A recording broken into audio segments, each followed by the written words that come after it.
Shamaya, you did it. STL Music. Welcome back to the show. Yo, listen up, we back in the game. Sweet believe we got the flame. Motivated to the fullest every single day. We wake up, get it in every way. Right to the truth, and the global inspiration. Talk this sports and top news, no hesitation. Sweet the league is back. We always coming back, that's a fact. Wanna tell them that STL Music, mama, we did it, where we at? Coach Jill in the house with the flow so tight. Every rubber rocks, that's we united.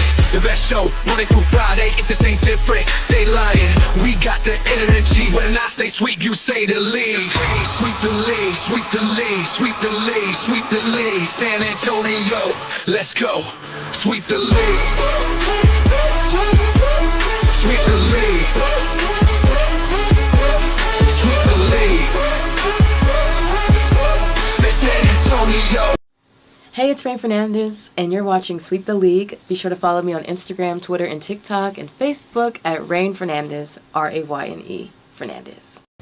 Hi, it's Sherilyn, and you're watching Sweep the League TV. Follow me on Instagram at official Sherilyn for more content. Hey, this is George Iceman Gervin, and you're listening to Sweep the League Radio.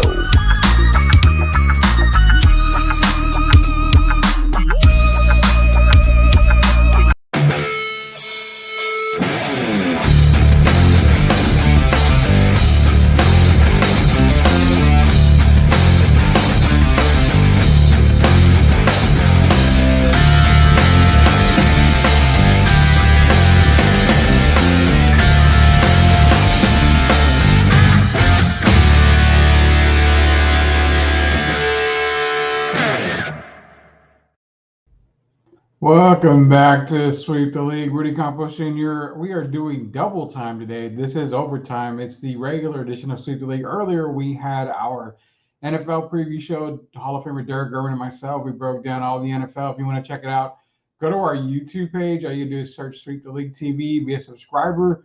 Check out our YouTube channel, or actually check out our show that we did earlier this morning, actually at 10 o'clock. We broke down the NFL, gave you our predictions. As of right now, our Kansas City prediction is looking good for week one, just barely getting into halftime. 27 seconds before halftime. Kansas City up over Baltimore 13-7. NFL is back. So let's bring on Hall of Famer Derek Gervin. We're going to talk some NFL as well. We're going to break down week one. We're going to get some picks in for week one, kind of cover some stuff that we didn't get to this morning. Also, we'll look at week two in college football, a few games here to kind of watch as well. And then whatever else comes up, you guys want to talk about anything in the chat, just drop it in the chat. It is the Thirsty Thursday edition of Sweep the League. Shout out to our sponsors, MCS General Contracting, La Cocina Taco Truck, Specialty, and Castro & Sons Solar. Let's bring him on right now, the Hall of Famer himself, Mr. Derek Gervin. Did you sleep the rest of the day since we had to do an early show? No, honestly, I didn't. It's hard to sleep, man. I'm a sports junkie, so I still have to keep up with my tennis, my football, my basketball, hell, cornhole. So, nah, not much sleep. Cornhole. I played cornhole I played it a few times. I don't know how the scoring goes. I can't figure that out. I don't either, but I can throw them in the hole. I know that, but I don't understand the scoring either. So I guess we're in the same boat. What most people don't know is that you never want to challenge Derek to ping pong. From what I understand, you do not challenge Derek Gervin to any type of ping pong, period. I think that's true, right? Well, you can challenge me, but I know there can only be one victor and then one person who could do all the talking and making the excuses. So you know how that game goes. So when you play ping pong, how do you serve? Do you serve normal, or do you do that little where you do this or something like that, like spin the ball? I toss it up and put the spin on it.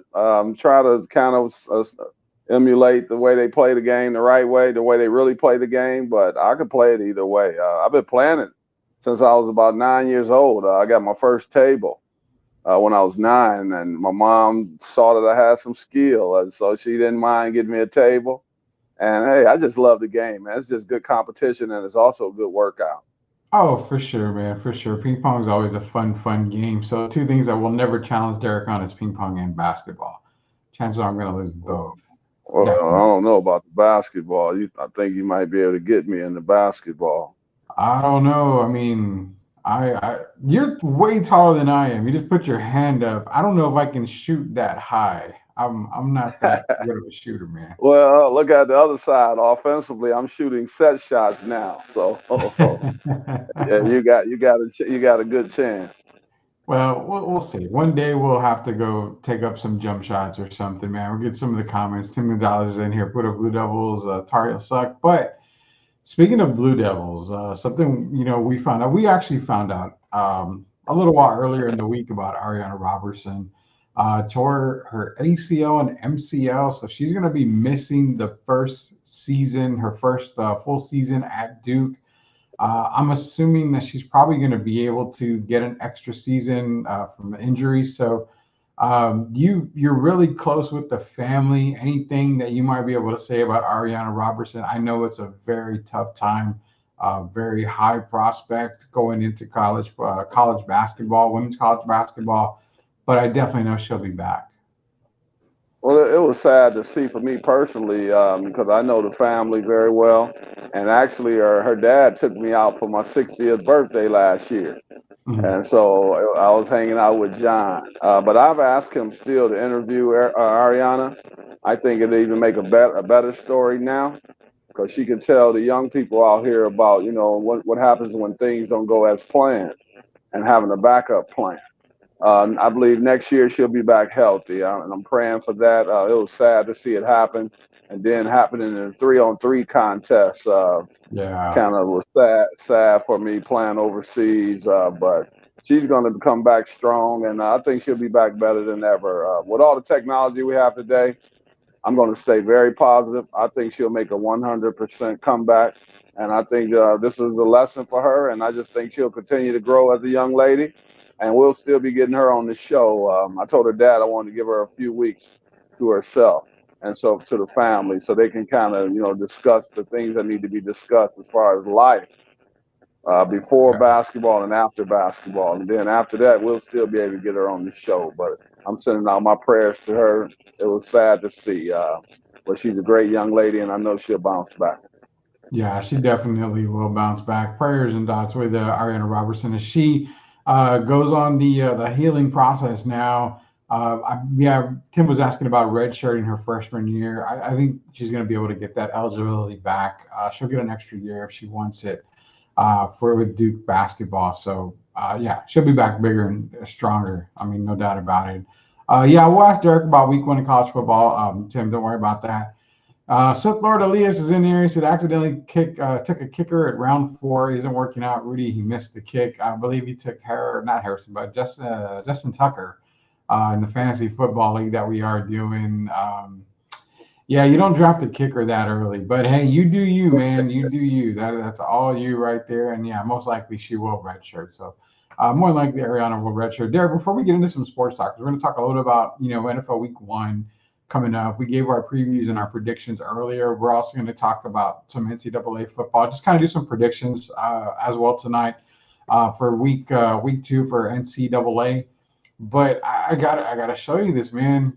If I ever asked our God to give me any type of sign that the Atlanta Falcons are going to win. This is in my backyard earlier today when we were done with the preview show for NFL. I went and let my dogs out, and they went out. My older dog, was going crazy, crazy, crazy, and I'm like, "What is going on?" Never heard her growl before like this. I mean, she was just going wacko. So I opened the door and my little dog just runs into the house. I'm like, okay, well, my older dog's name is Mari. I'm calling Mari. Mari, come inside, come inside. She wouldn't budge. She's just barking, barking, barking at, the door. And I'm like, what's going on? I turn to the left and I see this hawk just spread wings looking at me like I'd prefer the little dog, but I want the great big fat guy now. That's a lot more meat for me. I'm gonna wait till you step out of the patio so I can get me some of this great big old fat guy. But nonetheless, dude, I asked for a sign, and guess what? This is a sign. My Super Bowl pick is changed, Derek. There's no more Lions in the Super Bowl. It's Falcons. It's all Falcons. Falcons are going to go 17-0. They're going to steamroll everybody in the playoffs. We're getting a Super Bowl because this guy or girl appeared on my back porch. Well, they might be trying to make you a millionaire, man. You don't get too many signs better than that. And right before football season starts as well. So I said you're kind of underestimating your Falcons, and I guess they came to see you front and center. And it sounds like Mari is a Cowboy or a Texan fan, so you're gonna have some problems this year. Your dog doesn't want to see the Falcons win, and there is your sign right there. So if you were smart, man, you better go put down that 1,000, go to Las Vegas or wherever, however you do it today, and put down that 1,000 on the Falcons to win it all. I think I might. So if Mari is a football fan, she's going to take after my wife, who's a diehard Cowboy fan. So, yeah, maybe Mari doesn't like the Falcons, but I seriously opened up the shade after I got scared. And I looked, I said, that can't be a Falcon. There is no way that's a Falcon in my backyard. But after looking, it's a red-tailed hawk is what it is. So looking at it closely, and I've never seen one up close in person like that. I mean, maybe at the zoo, but I've never seen this before in my entire life. So great experience. Well, maybe they're telling you UT because you did pick UTSA, so maybe they're telling you birds up. Could be that. It could be another bird that we talk about, the UTSA Roadrunners, which, known fact, I saw my first Roadrunner living out here. I'm walking my 2.5, 3 mile walk around the neighborhood. I just see a Roadrunner just run all the way down. I'm like, oh crap, that is a Roadrunner. So I've never seen one before. Me. Yeah, me. That the only, you want to know the only Roadrunner I've ever seen? I've seen two besides the one that I saw the other day. That would be you and Devin Brown. That would be the only two Roadrunners I've ever seen in person. So. But no, nonetheless, man, it's a good sign with the Atlanta Falcons. We're going to definitely go to the Super Bowl and win this year. Joel Cologne, what's up, man? I told you, we would be back tonight. I know you missed the earlier show. Hope you were able to watch the preview show. If not, go to YouTube, search at Sweep the League TV. Our NFL preview is up. Yeah, we are back again. We're doing double duty tonight. We them boys, man, the Cowboys. So, we'll talk a little NFL, man. Earlier, we broke down the NFL. We gave our predictions. We gave our previews for each division. When it comes to the NFC East, you had the Cowboys number 1 in the NFC East. And I remember saying that all fingers, everything points to the Eagles being number 1 in that division. But that's not my path. I think, like I said, I think the Eagles and Cowboys both go 11-6. I think the Eagles will hold the tiebreaker at the end. So that's going to give them first place. But both at 11-6, that's kind of what I have. But on my opinion, the Cowboys are the better team in that division. And can they seriously make a run this season? Because it seems like the NFC is a little tougher than the AFC. And that's saying a lot because you're talking about a back-to-back championship in Kansas City. They're looking good tonight somewhat. But the Cowboys' road's got to be a little bit harder if you think about it. I think. I mean, you got Eagles, you've got the Lions. I mean, the Packers are no joke either. So, is it easier or harder for Dallas to maybe come out of that NFC? Because I don't really buy San Francisco too much either. I think it's harder, and I don't want to upset people, but I think a lot of times when I know Kansas City has won back-to-back. And I think part of the reason is because these teams in the NFC beat each other up. And if you look at it, the NFC definitely has the tougher, I think, the better teams overall. And, Kansas City doesn't have a whole lot that they have to worry about. If you look at in the AFC this year, they might because the Jets, we could see a resurgence of the Jets. I expect the Bills to be better. But if you look at it, you got the Browns. But if you go to the NFC, I mean, you're talking tough, man. You're talking about the Cowboys, the Eagles, the Rams, the Giants. I mean, the 49ers. You know what I mean to say the Giants. 49ers, the Lions. It's just a lot of tough teams. And for that reason, I think Kansas City has been kind of fortunate. I don't think Kansas City was the best team last year, to be honest with you, Mm-hmm. Rudy. But sometimes you get the breaks. And as you know, styles make games, and some teams knock each other off before a certain team might get to the Super Bowl. And I think when you look at Kansas City last year, they were fortunate to beat the Ravens 17-10, and that was a game they couldn't win either direction. So for me, it's definitely tougher in the NFC. And I think those teams take a lot of energy out of each other. They That's just knock down, drag out football. Yeah, I really believe that too. And I will fully back you up because I know we've said it for a long time. We knew Kansas City wasn't the best team last year. There was no way they were the best team. Um, I mean, I know San Francisco wasn't the best team in the NFC. I can clearly state that. I really feel that San Francisco, dare I say, got lucky. I mean, I don't want to use the word lucky, but there was a couple of calls, couple of plays where could have gone either way, and if it went San Francisco's way, so they were able to get in. But the doors closed on San Francisco. I think, like I said, this is their last year. They've got to do it, or they're not going to get it done. But yeah, I don't think Kansas City is exactly the best team. They're not even the best team in the league right now. I don't even have them as the best team in the AFC, and that says a lot. I mean, I don't have them as the best team in the AFC. So, I mean, you're clearly right on that. You hit it right on the head, the nail on the head there when you said Kansas City really wasn't the best team last year. We fumbled it away last year. That shirt I'm wearing this afternoon and this morning, Detroit, we fumbled that game away. If you remember, if you look at the second half when we played the 49ers, there had to be 4 or 5 drops that you just can't explain that guys wouldn't make in the entire season. And Mhm. I mean, we coughed up the ball. I guess the lights were too bright for us. But I expect that to change this year. But yeah, it was. I'll say the Chiefs won. So hey, they were the best team at the finish. But I think they got a lot of luck on their side last season. Yeah, they did. We'll see how this season plays out. I think if you remember what we said this morning in the previous show, both Derek and I were taking the Super Bowl to be AFC representatives, the New York Jets, and the NFC representatives, the Detroit Lions. So that's mine. You were taking the Jets, though, right? I couldn't remember if that was the case. I'm still taking the Jets, but I'm telling you, man, I've been having some hard sleeping times the last few days because I've been switching between the Jets and my team. Buffalo. You know what Super Bowl I want to see? Yeah, I'm still wondering if the Buffalo Bills. We talk about all these teams, the window closing, and you mentioned the 49ers, and then you mentioned the Cowboys earlier. What about my Buffalo Bills? Because if they don't win this year, people are going to continue to question Josh Allen's legacy, and I don't want to see that happen because I think Josh is one of the premier quarterbacks to play this game.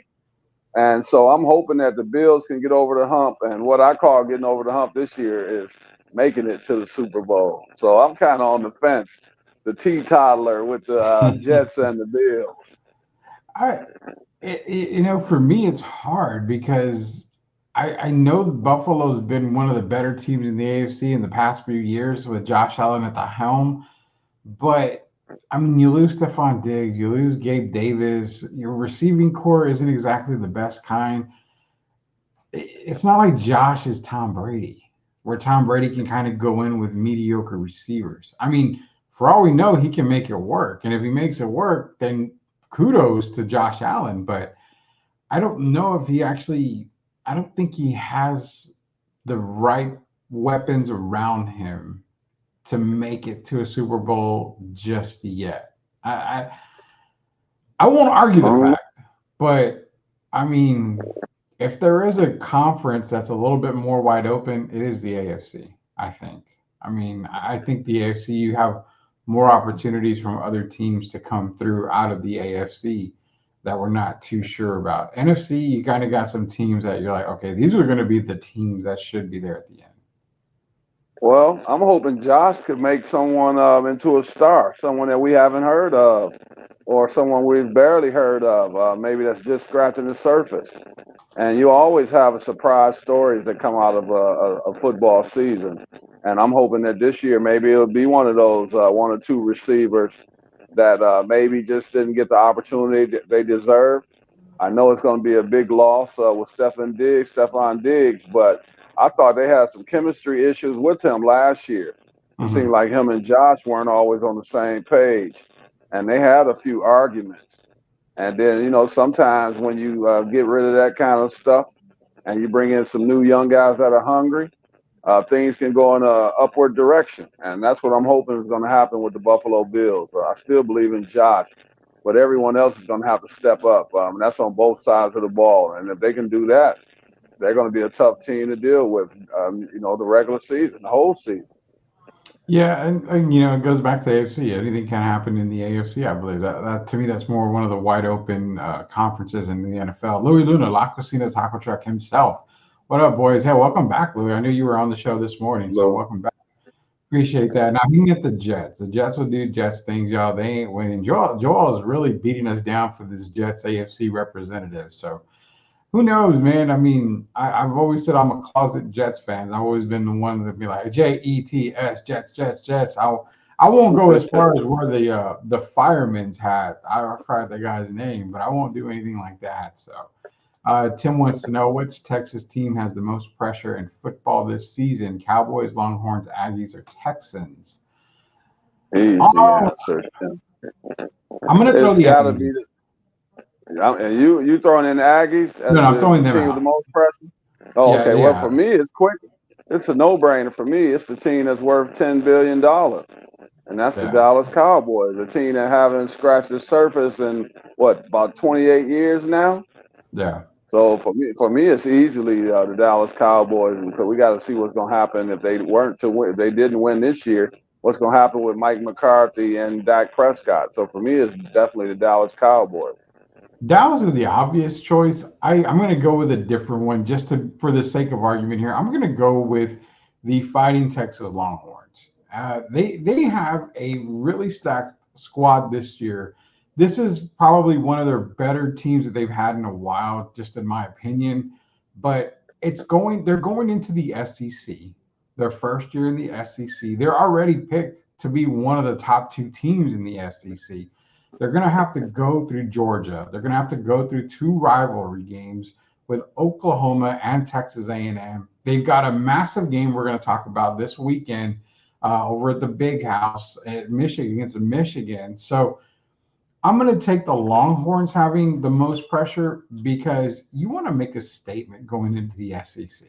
And with the type of quarterbacks that you've got, you can't use the excuse, well, Quinn Ewers got hurt. Well, Arch Manning is that backup right now, and he is that guy. He can lead them still. So I'm gonna let Derek have the Cowboys argument's sake. I'm going with the Longhorns' sake because for me, there's so much riding on this season for the Texas Longhorns to get to that national championship game that, I mean, it's going to take them to probably get injured more than just a quarterback for that to happen. So if they don't get there, then it's probably going to be a lot of talking and a lot of chatter at the end of the year for the Texas Longhorns. The Texans did do great last year. I can't see them faulting any more than maybe just getting into the playoffs and not getting a playoff win. I mean, I still see them making the playoffs. I don't think the Texans have any pressure at all. I think it's just all uphill for the Texans. The Aggies and Texans won't lose their coach after the year if they some say falter.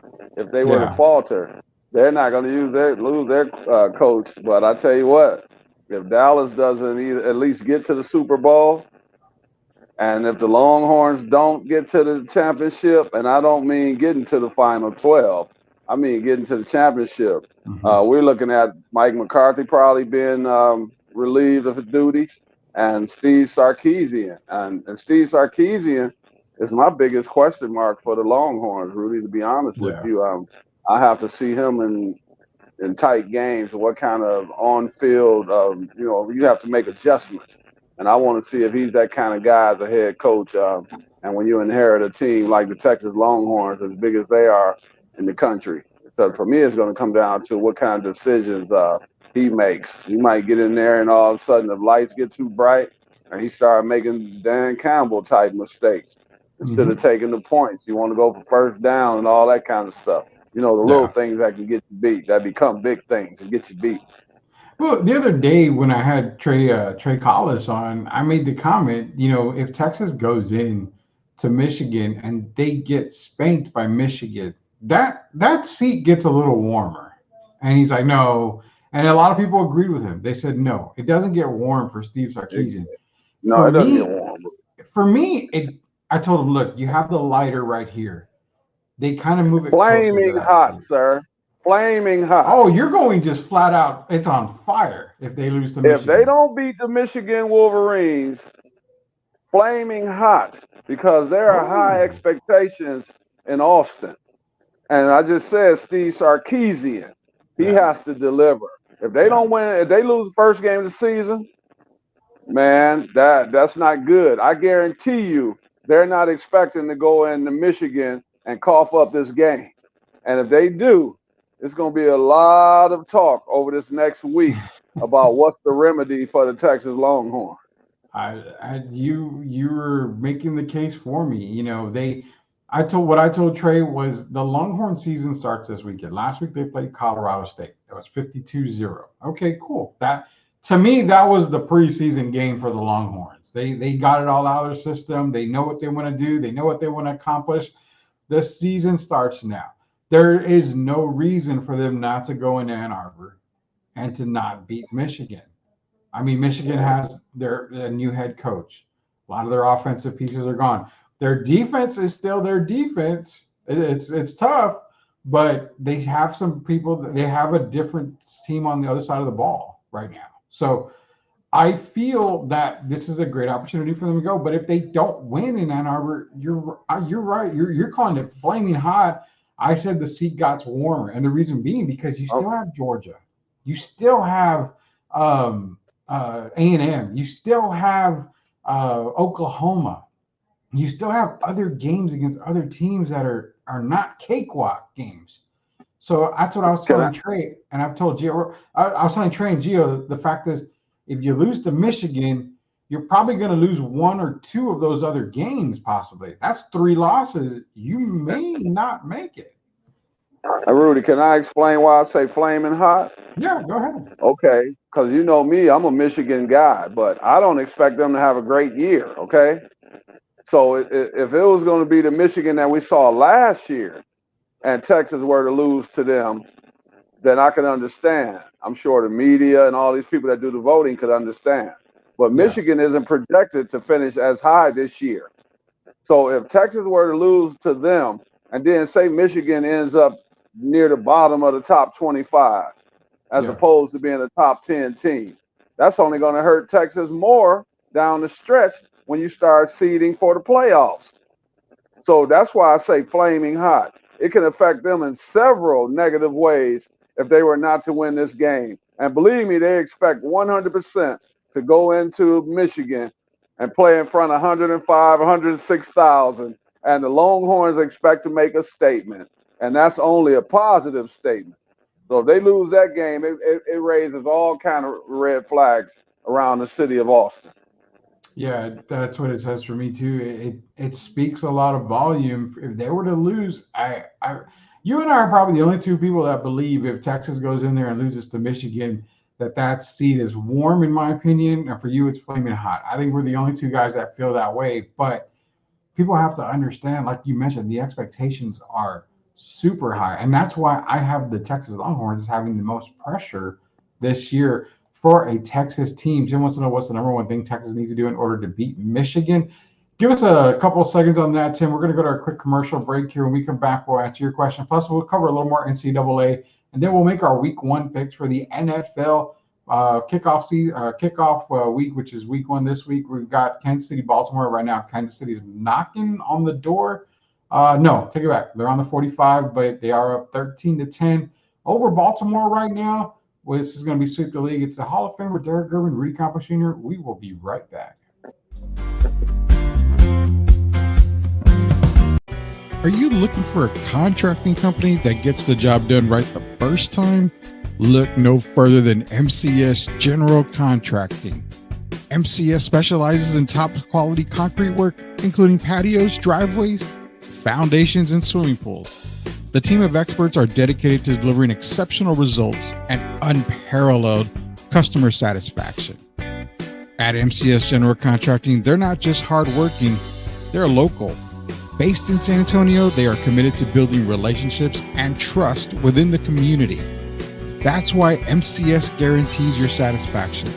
They pride themselves on getting the job done right the first time, every time. So why wait? Contract MCS General Contracting today to schedule your project and experience the difference for yourself. MCS General Contracting, building a better San Antonio, one project at a time. Proud sponsors of Sweep the League. Hey guys, are you ready for a flavor explosion?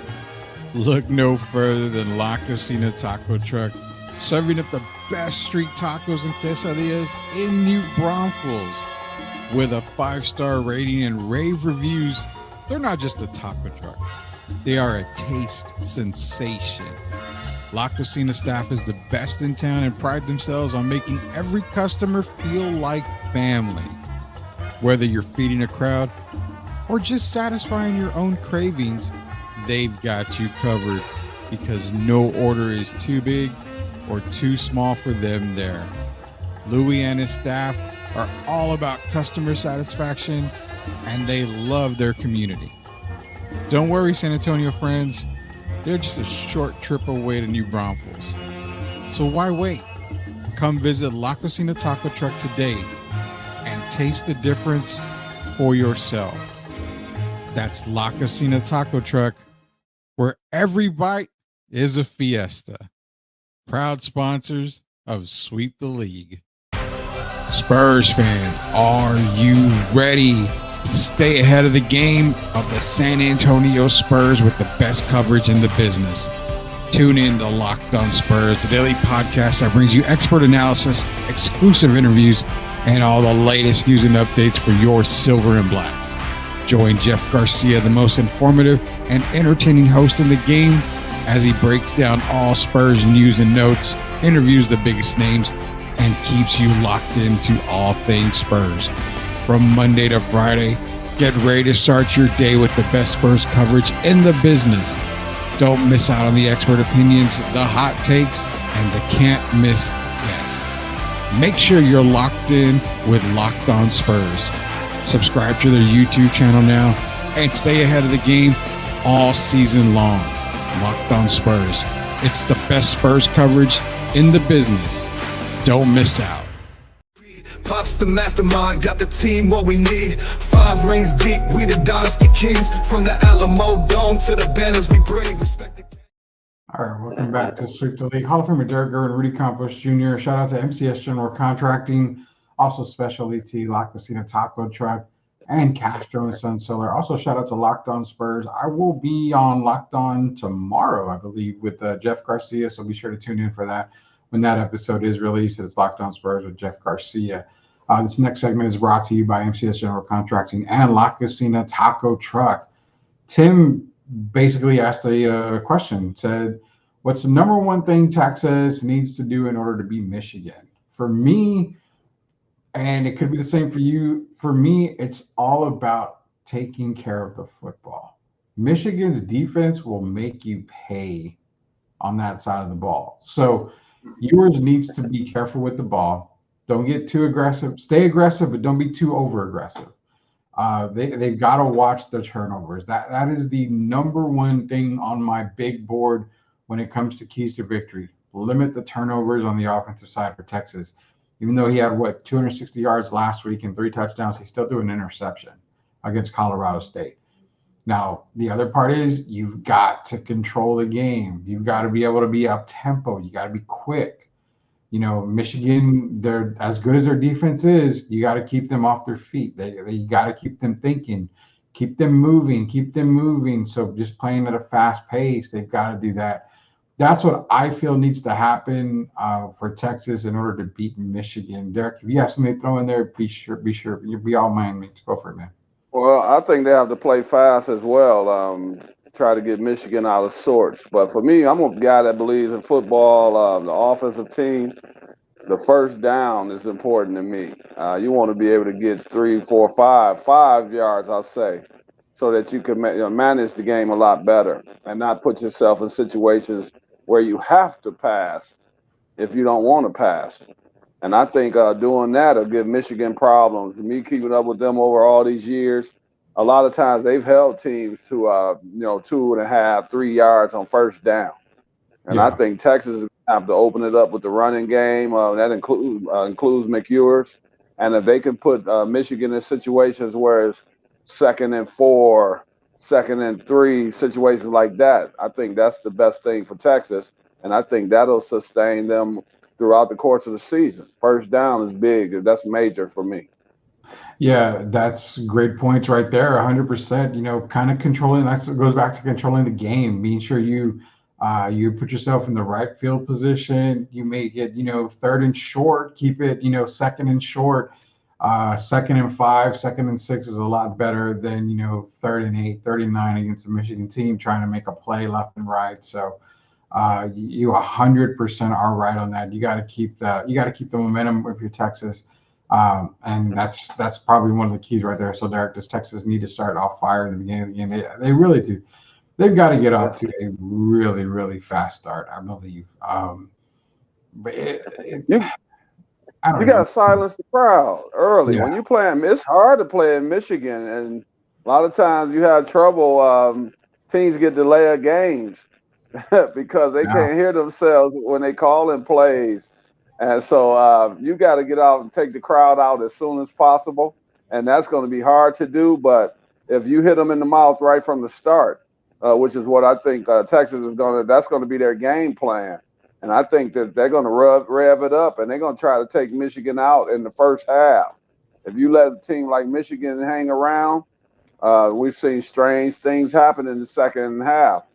And I think Texas is going to have to try to go for the knockout blow early and continue to sustain it over 4 quarters. And if they do that, they should win by at least 10 to 13 points, and maybe even more. Texas might be able to win that game up to 20 points if they come out and execute like I expect them to. And it's not hating on my team. I'm a Michigander, but I got to be honest. I'm going by what I see. If Texas were to win that game convincingly, I wouldn't be surprised. Yeah, and that's probably one of the bigger games of the weekend. So we'll just cover it right now. Like I said, we're gonna do some NCAA football. We'll do some NFL football here for the next segment. So Saturday at 11 a.m. It's Texas against Michigan in Ann Arbor in the Big House. Right now, they've got Michigan. Actually, Texas is favored by 7. So what do you think? Do they cover? Is it? Do you have Texas winning? How do you feel that it goes? The over is going. It's 42.5 is the over and under. Just FYI, if you did throw it out there, but 42.5. Wow, that's a question because I don't know what kind of offense Michigan is going to have without J.J. McCarthy. But I think Texas wins that game. I think they cover the 7 points.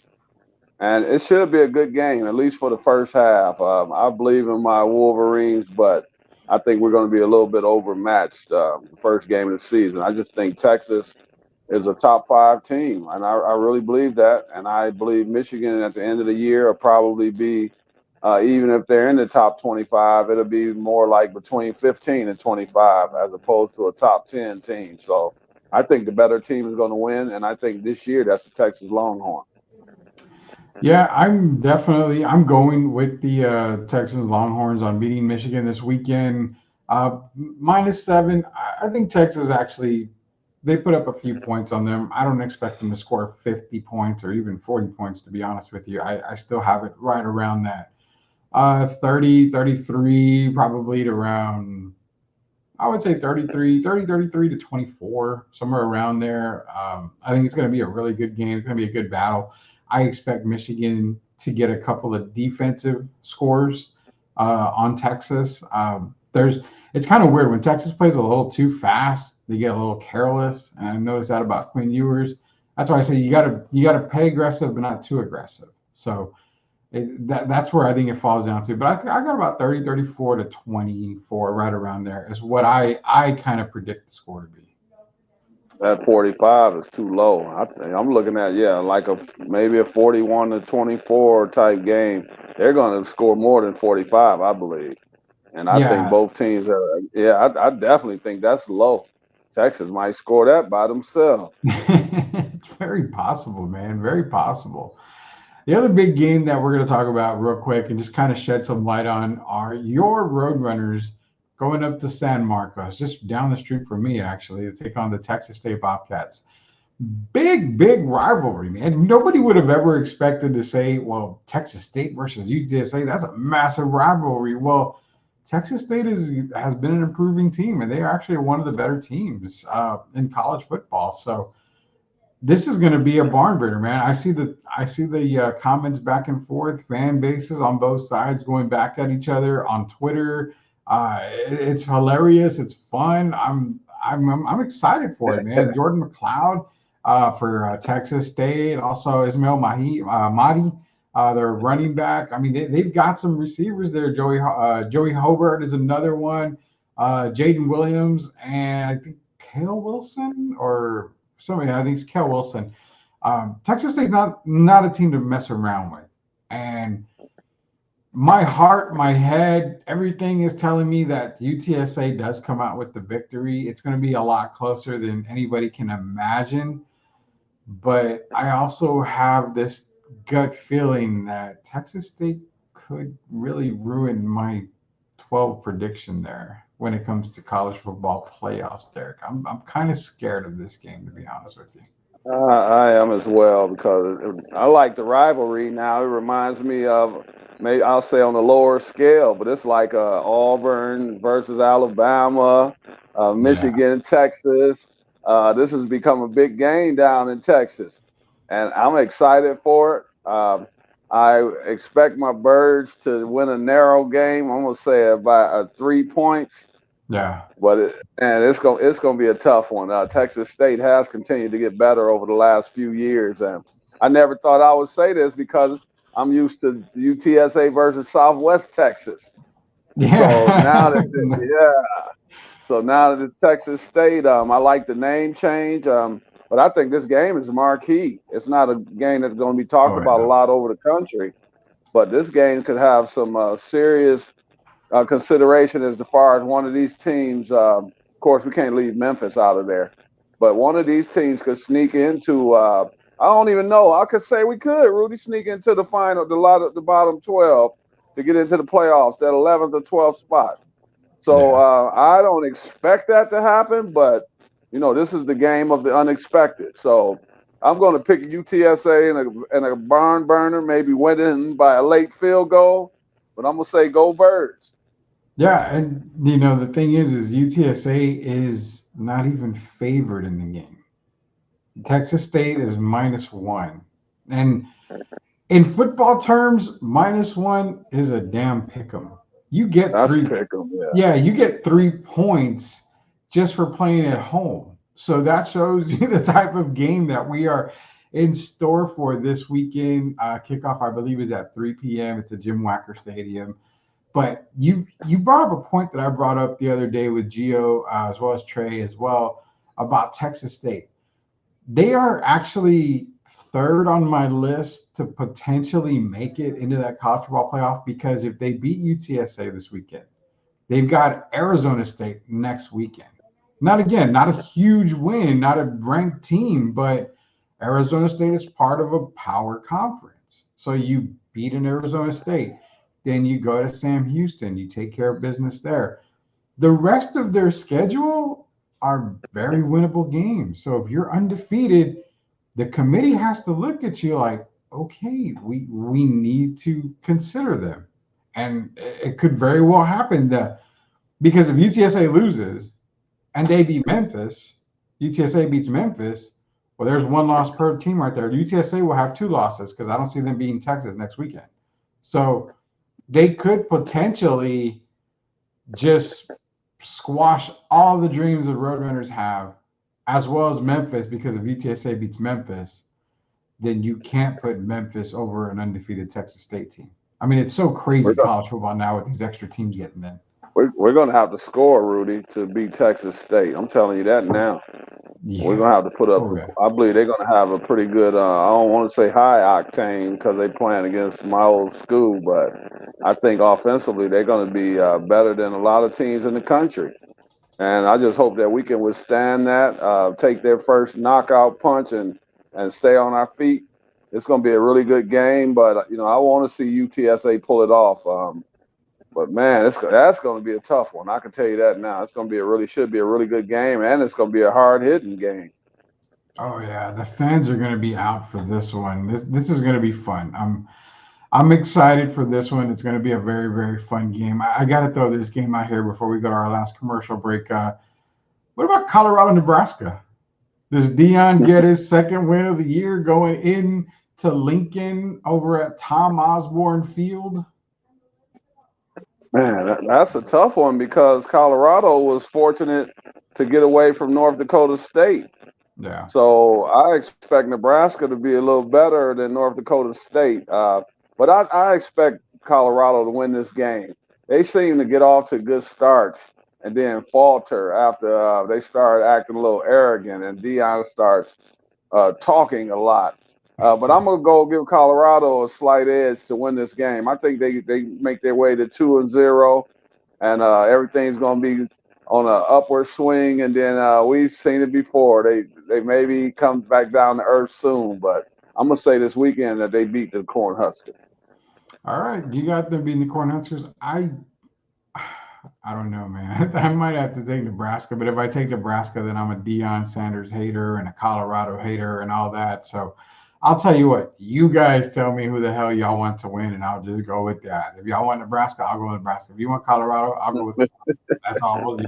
We'll let the fans decide on that. It is Hall of Famer Derek Gervin, Rudy Campos Jr. When we get back, we're going to end the show with some NFL talk. We're going to make our week 1 picks for this weekend coming up. We had both picking Kansas City tonight. Kansas City still up on Baltimore here in the third quarter. So right now the score is 20-10. I believe there's 8:24 left in the third quarter. So that's looking good for both of us right now. We're going to get the rest of those picks in here in just a little bit.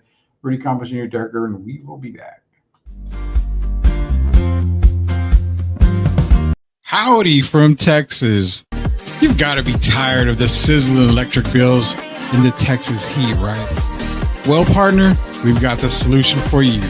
Introducing Castro & Sons Solar, harnessing the power of the sun to save you some serious cash. Their top-notch solar panels will have you soaking up the savings in no time. Imagine lower electric bills, a reduced carbon footprint, and the satisfaction of going green. Their expert team will take care of everything from installation to maintenance. We're talking hassle-free, worry-free, and stress-free solar solutions. So why wait?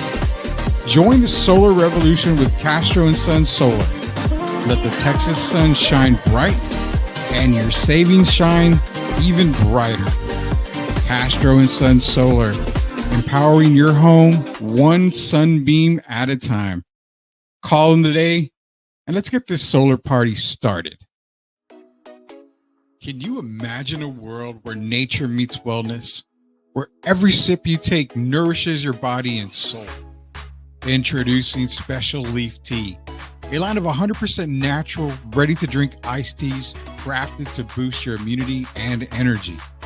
With 4 unique flavors to choose from, as in hibiscus blueberry, tangerine ginger, pomegranate blueberry, or the original, you can indulge in the perfect blend of taste and nutrition. Their teas are carefully crafted with 2 times the antioxidants and no added sugar. They're known to help with blood pressure, hypertension, type 2 diabetes, cholesterol, weight management, and even provide natural energy without caffeine. Join the movement towards natural wellness. Order now at www.specialleaf.com and start sipping your way to a healthier, happier you. Special Leaf Tea. Nature in every sip. Proud sponsors of Sweet Believe. Yeah. This for the family. Loyalty, respect, honor. You know what it is. STL music. Let's get it. We the ones, never folded on ourselves, no bluffing.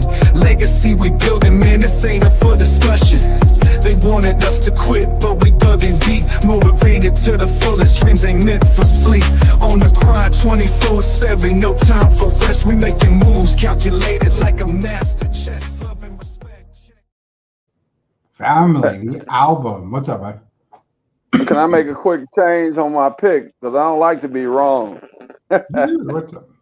I think I'm going to give the Cornhuskers the edge because I forgot. Well, I forgot about Dylan Raiola. Yeah. And I think he's going to be the best that they've had in Nebraska in quite a while. So I see they got 500 yards last week and 30 first downs. And I think that's going to be hard for Colorado to deal with. So looking at how Colorado played against North Dakota State, I'm going to switch my pick up, and I'm going to go Cornhuskers. I've got to go Colorado. I mean, my heart says Colorado. I know I'm going to let the fans pick it for us, but I got to go Colorado. I mean, not Colorado, Nebraska, man. I'm liking Nebraska this weekend against Colorado. Then we're going to hear the whole, well, my players in this and my players in that, and we just don't get it done. We didn't. Yeah, okay. Well, let's get back to the next week then. Yeah, like, you got to let it go, man. But you don't let Travis. You don't let. I'm sorry, but you don't let. I think the scouting report is out now. The young man is a superstar, Travis Hunter. But yeah. I think teams are going to be keying on him, and I'm still a little nervous, Rudy, about him playing on both sides of the ball. Yeah. As the year goes on, but in this game, yeah, I'm gonna switch it up. I'm gonna say that the Cornhuskers they're gonna come with all they have, and I expect them to be able to handle Colorado, maybe 34-24, something like that. But yeah, I'm gonna pick Nebraska. Yeah, I'll definitely get ready for the Nebraska win at Tom Osborne Stadium this weekend over Colorado. Just a quick mention: October 1st, our Sweep the League STL SOTB's very first album ever coming out, Family, is going to be available October 1st. We gave you guys a little preview here in a little bit. Well, in the show, at the end of the show, we'll give you another preview as well of Family, the album coming out. Big shout out to our producer, SOTB, the STL SOTB collaboration. STL Music is back. It's here for good. It's going to be a lot more albums are coming out. We're working on a lot of that right now. So be sure to grab that on October 1st. These last segments are brought to you by MCS General Contracting, Special Leaf Tea, Castro and Son Solar, as well as La Cocina Taco Truck. We're going to get into NFL talk, man. We broke down the divisions. We broke down everything else, Derek. Now it's time for the pick'ems. We're going to do them on Thursdays because, we can do them on Fridays, but, sometimes you got to coach, and I want you to be here to make the pick'ems.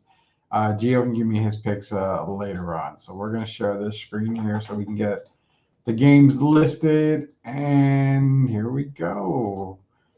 Obviously, we can't pick the Ravens and Chiefs. We took the Chiefs tonight, both you and I. So tomorrow night, Packers and Eagles in Brazil, Sao Paulo, Brazil.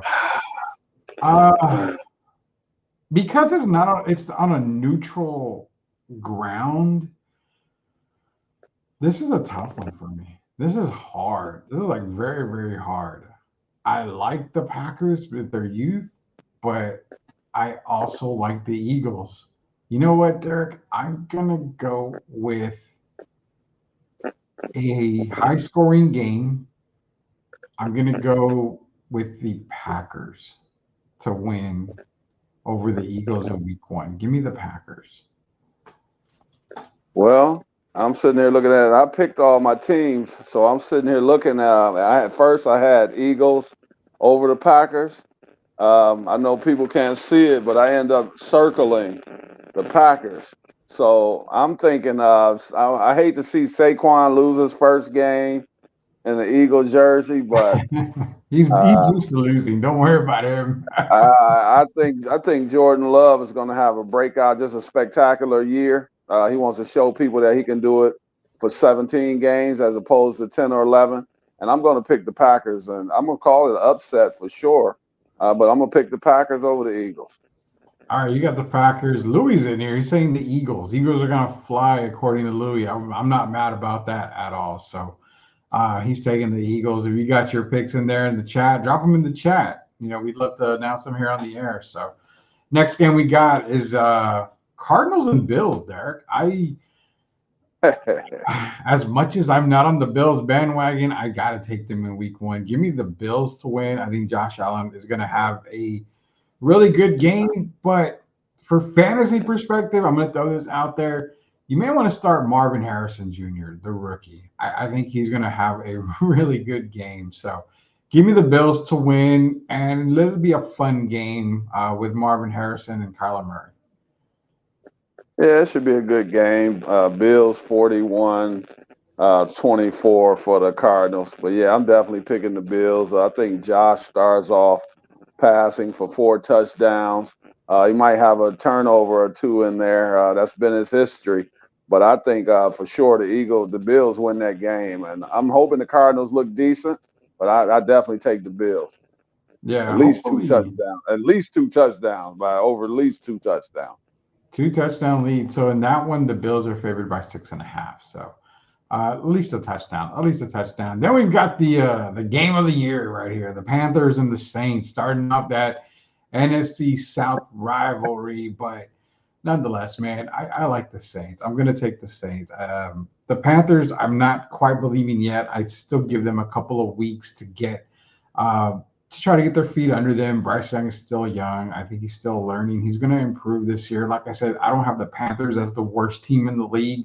Wouldn't surprise me to see them win 5-6 games this year. So I don't have them that bad, but I do have them starting the season 0-1 at the Caesars Superdome against the New Orleans Saints.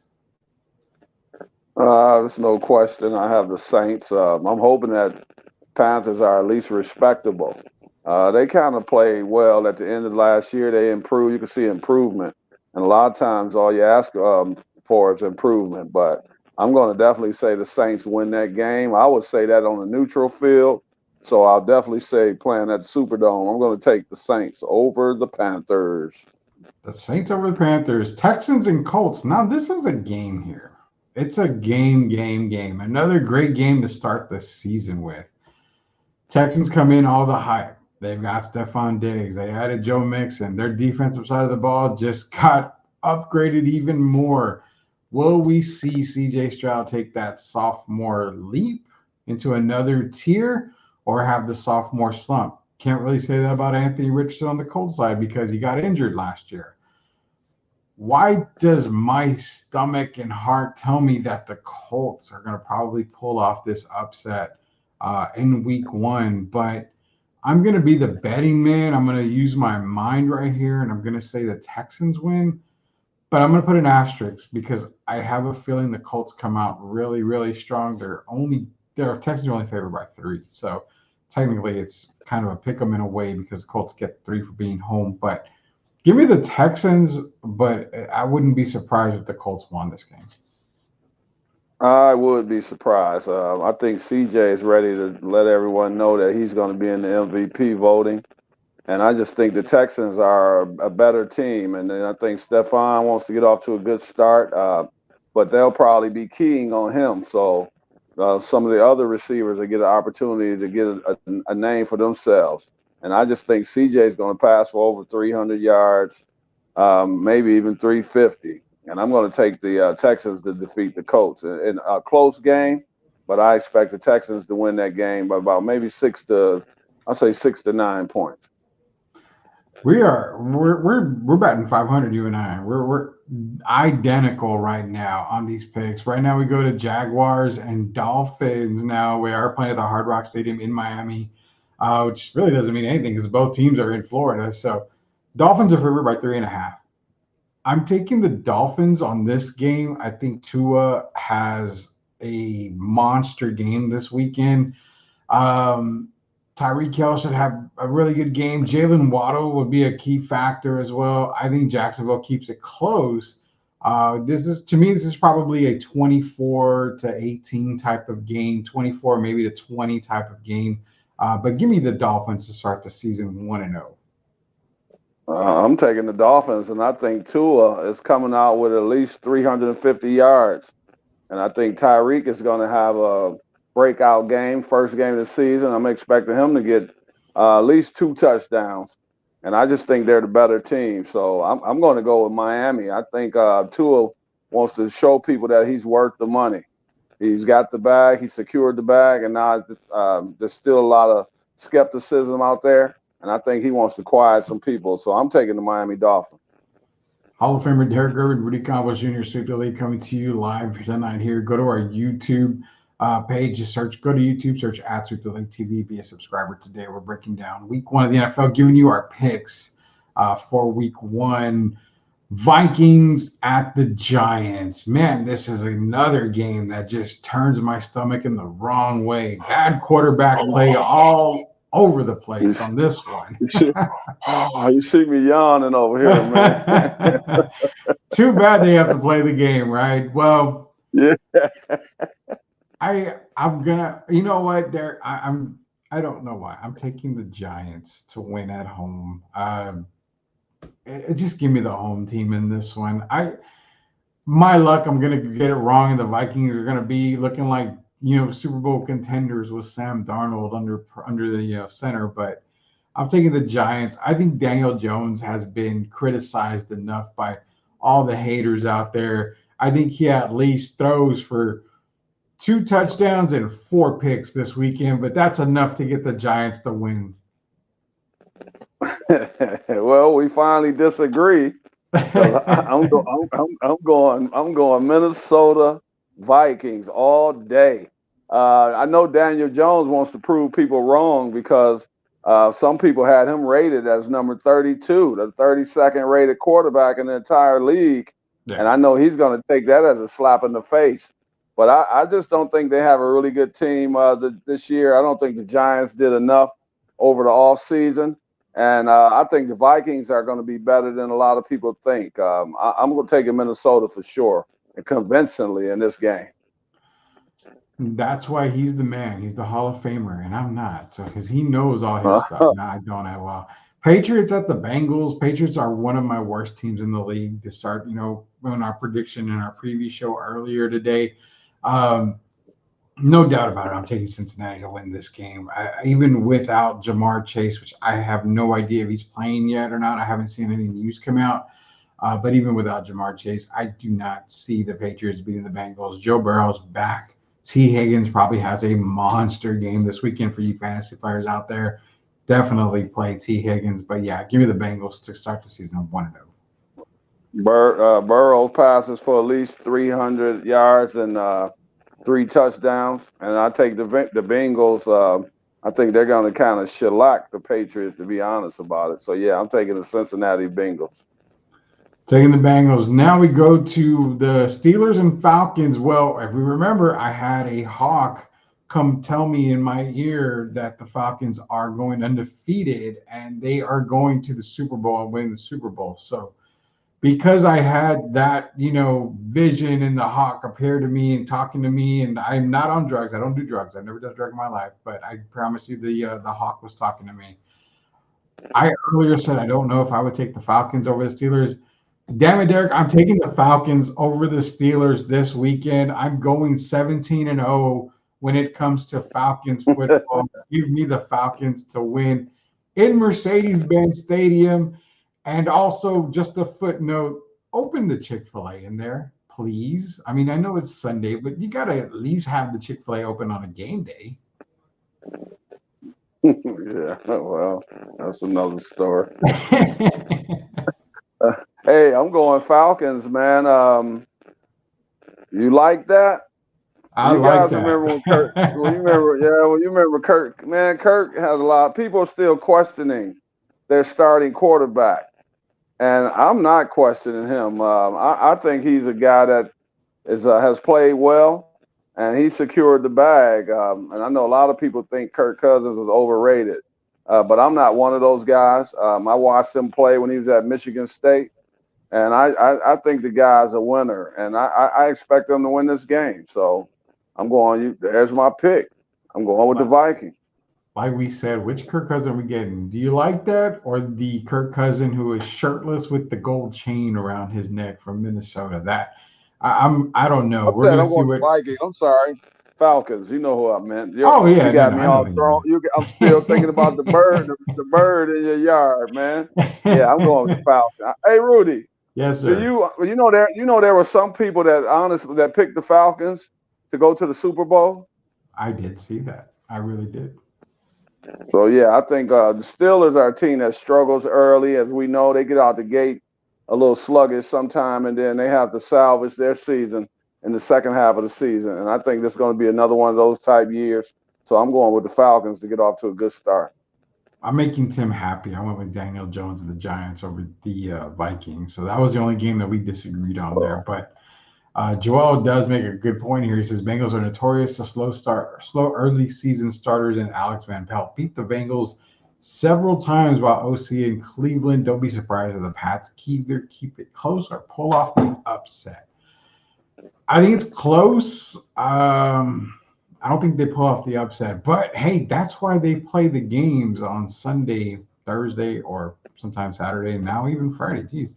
There I said it. Let's go, Pat. So we know Joel has the New England Patriots going 17-0 this season, just like the Falcons are going to go 17-0, which means if the Falcons go 17-0, Patriots go 17-0, that's a Patriots Falcons Super Bowl. That's a rematch of my nightmare right there. 28-3. Do you like that? Give me that, Kurt. Do you like that? Hey, Joel, if the Patriots scored 21, you should feel like this is Super Bowl. So I expect I expect them to take a thrashing by the Bengals. I think Burrow wants to prove to everyone that he's healthy, and I think you're going to see one of the Cincinnati's going to be one of the teams we're going to be talking about all season. Well, one thing is also for sure, Derek, is the fact that every prediction we make, we don't have the same thing that one Florida State fan said, where he would eat dog poop if Florida State didn't beat Boston College. That guy went off the face of the earth. Nobody can find him. So I guarantee none of us will ever be saying he can never show up till he keeps his end of the deal. Oh God, he's definitely gone, but I'm not eating anything near that, so not at all. But we're moving right along. Titans at the Bears. Bears are favored by 3.5. Soldier Field. Caleb Williams with the debut. Now, Titans are going to stop the run game. They're not a really good secondary type team. So, is this a moment where I go Bears 1-0? Louis is going to love me for this. He's probably going to give me a free taco. I'm going to take the Bears to start the season 1-0. I can't believe I said that. But yeah, I have the Bears starting 1-0. Caleb Williams off to a great start this year. I had the Bears winning this game as well, but the closer it gets to it, oh man, I don't know. I think the Titans are going to try to shut the young fella up. Caleb has done a lot of talking. During the off season, and I had the Bears winning this game, but I think for some reason the Titans are going to find a way to win this game in the second half, in the fourth quarter. And so I'm going to change my pick from the Bears, and I'm going to go with the Titans to win this one. Man, you make me want to switch my picks over now. Jeez, but no, I'm sticking with the Bears. Definitely going to take the Bears to go 1-0 over the Titans, and really will have nightmares of Shadur's top 10. Shadur is not a top franchise quarterback team. You got to get out of there with that. Joel Cohen's laughing because he said he would be surprised too if they scored 21 points. The Patriots, that is. Rudy's nightmare of being seen Shakur as top franchise quarterback. Yeah, Louis Luna, bear down. Let's go. I've got them going 1-0, Louis. I can't really say for the rest of the season, but we're going to take it week by week. Next game, we got a few more games to cover here. Broncos at Seahawks. The Bo Nix era is in effect. Just because it's in Lumen Field in Seattle, I'm going to take the Seahawks for this one. I think Bo Nix has a decent game, maybe 200 yards, 225 yards passing, probably a couple of touchdowns. He's probably going to have a couple of picks as well, but decent start to his rookie campaign. But yeah, give me the Seahawks on this one. Yeah, I think Bo is going to have it's going to be an awakening, I'll say. Welcome to the NFL. This is not preseason. This is the regular season. Sean Payton has handed the keys over to Bo Nix and even made him a captain, I believe. Yeah, That's the first rookie captain they've had in quite a while. So that's going to be interesting, but I expect them to come up on the short end of the stick. I just think the Seahawks are going to be too physically dominant on both ends of the ball. So I'm taking Seattle to win this game. your next favorite team, the Chargers, going up against the Vegas Raiders. Now, all the talk is there's no help for Justin Herbert there anymore. Keenan Allen gone, Mike Williams gone, Austin Eckler gone. Okay, no problem. But insert Jim Harbaugh, former NFL head coach, had some success with the San Francisco 49ers. So I like this game because for me it's like almost a no-brainer, but I'm going to take the Chargers in a fairly close game. I think it's going to be a lot closer than what people think. I think it's more going to be around maybe a 17, 18 to 15 type of game. You're going to see some field goals there. I think scoring's going to be a little bit hard in this game. It's only 40.5 points between the two, and that's why I say maybe an 18 to 15, maybe 21-17 type of game is what I have. But give me the Chargers for the win. Well, I want to see the Raiders coach do well, but I think Mr. Pierce is going to come up a little short. I think Justin Herbert's going to let everybody kind of remind everyone who he is.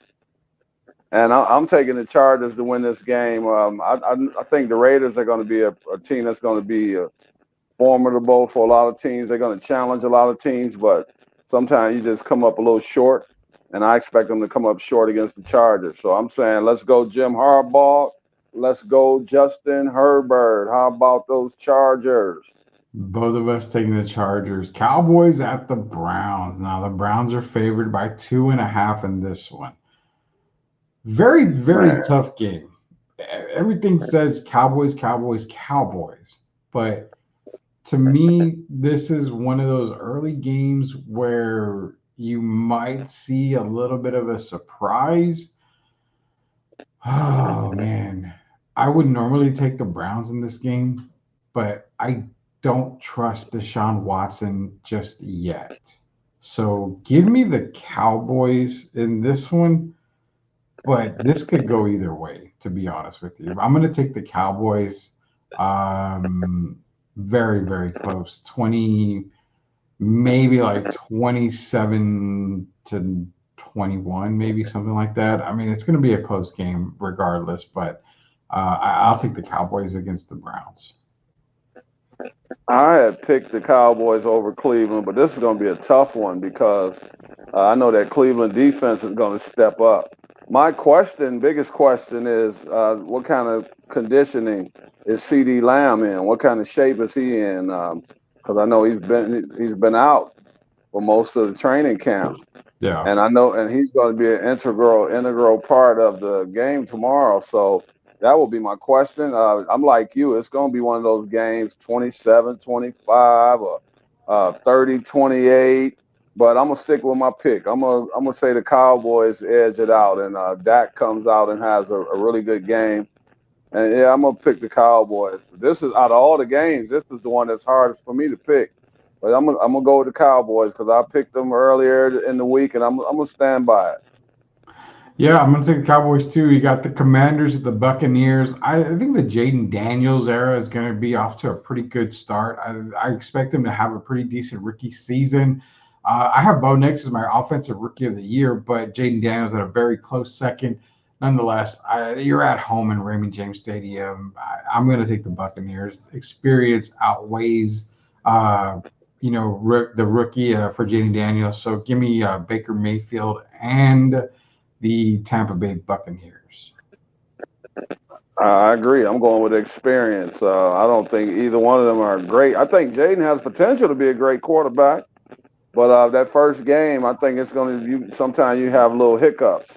It doesn't mean you're not going to be a spectacular player. It just means that sometimes you find out the guys are a little quicker, a little bigger, and a little stronger than what you're used to.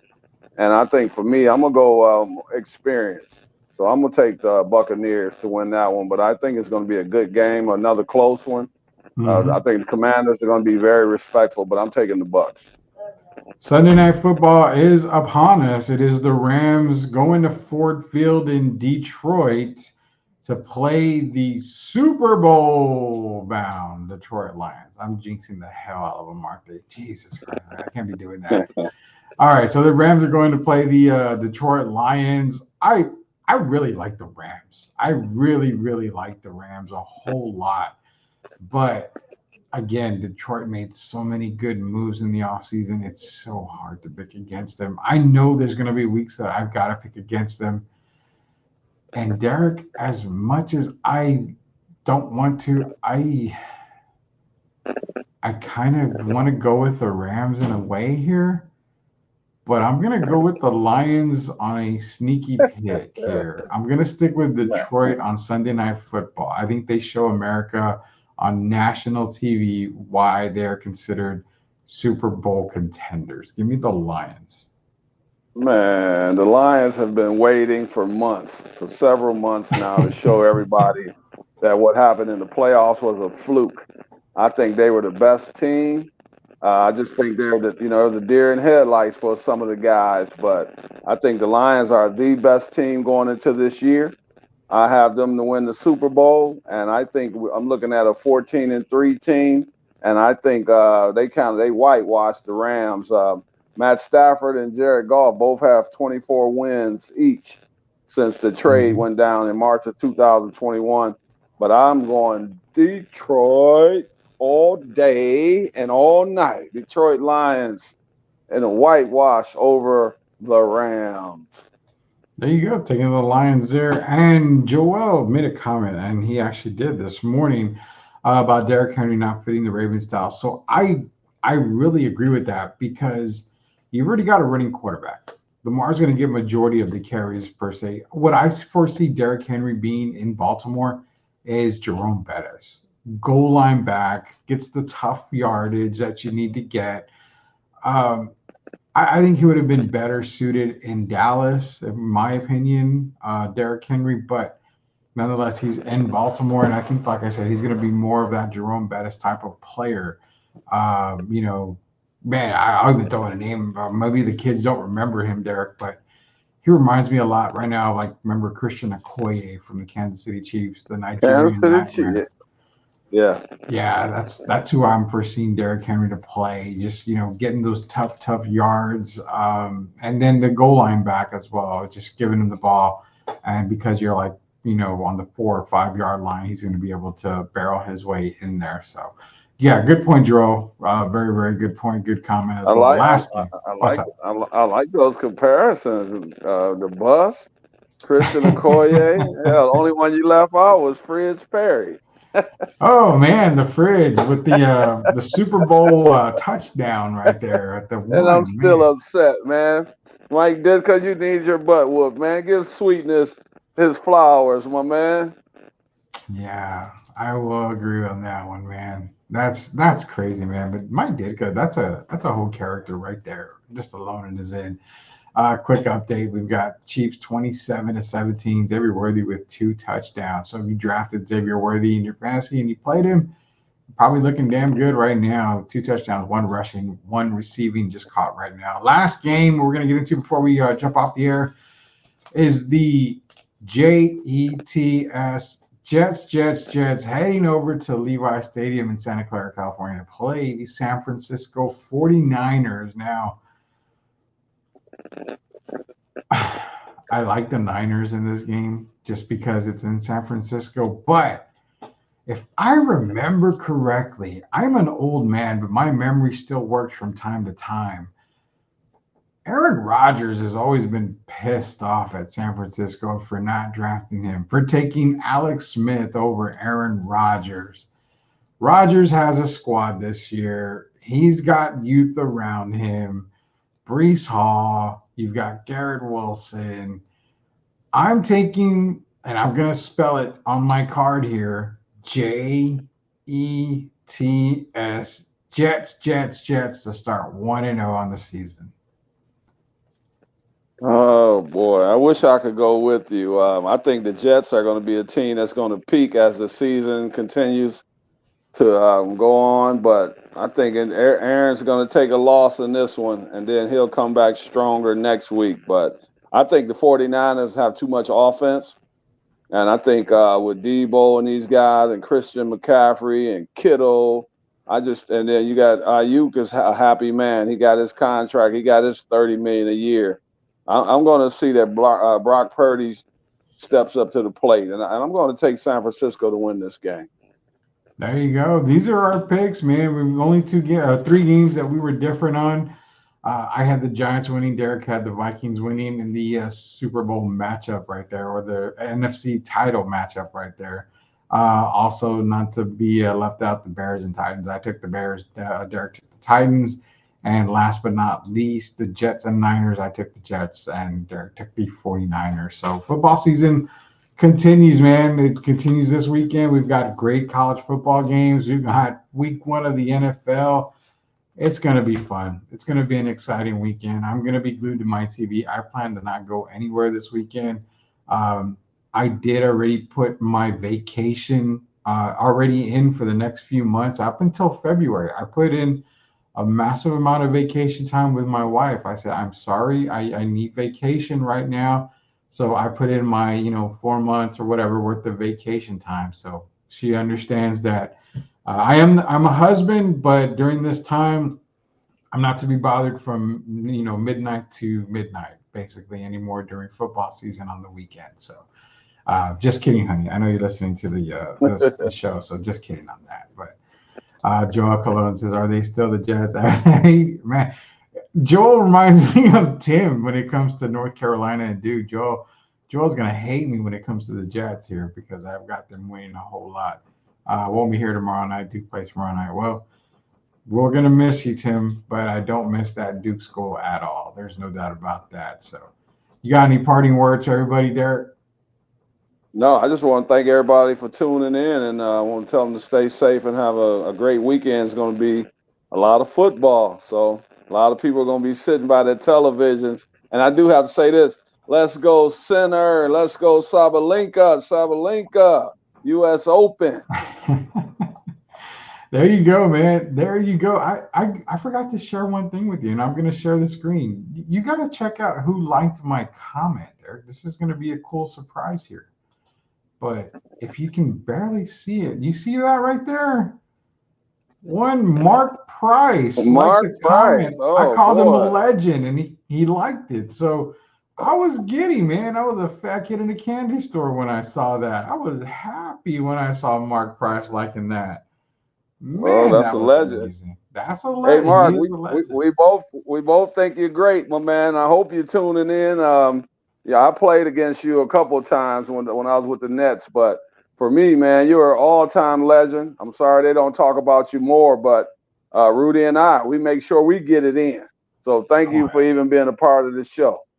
Yeah, 100%, man. Mark Price, one of the guys that I, skilled and crafted my game in basketball was over with Mark Price. I was over Mark Price.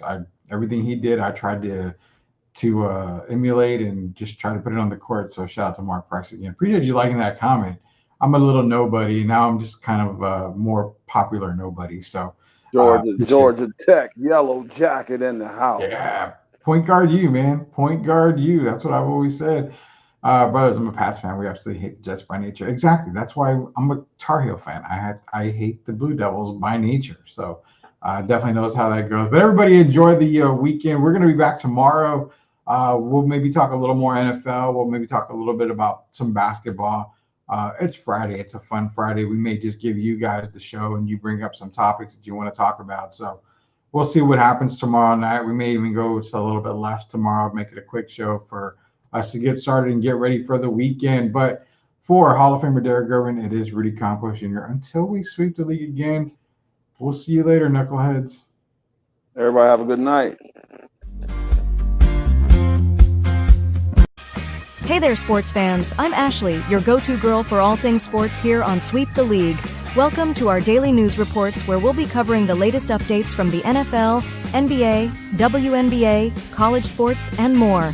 We're thrilled to be a part of the rapidly growing Sweep the League network, bringing you fast and fresh news updates every day. Make sure to subscribe to Sweep the League TV on YouTube for even more in-depth analysis and discussions with our amazing team Monday through Friday. Huge thank you to our incredible sponsors in San Antonio for their support. We couldn't do it without you. So let's get started. I'm Ashley, and I'll be sweeping the league for you every day. Stay tuned for the latest sports news and updates. Yeah, this for the family. Loyalty, respect, honor. You know what it is. STL music.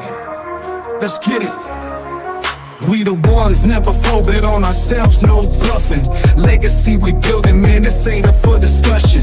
They wanted us to quit, but we dug in deep. Motivated to the fullest, dreams ain't meant for sleep. On the grind 24/7, no time for rest. We making moves, calculated like a master chess. Son, you gotta keep your eyes open. Coach, got a proposition for you. Make a run, the Little League World Series. I manage the worst team in the league. Not bad, right? Welcome to Williamsport, boys.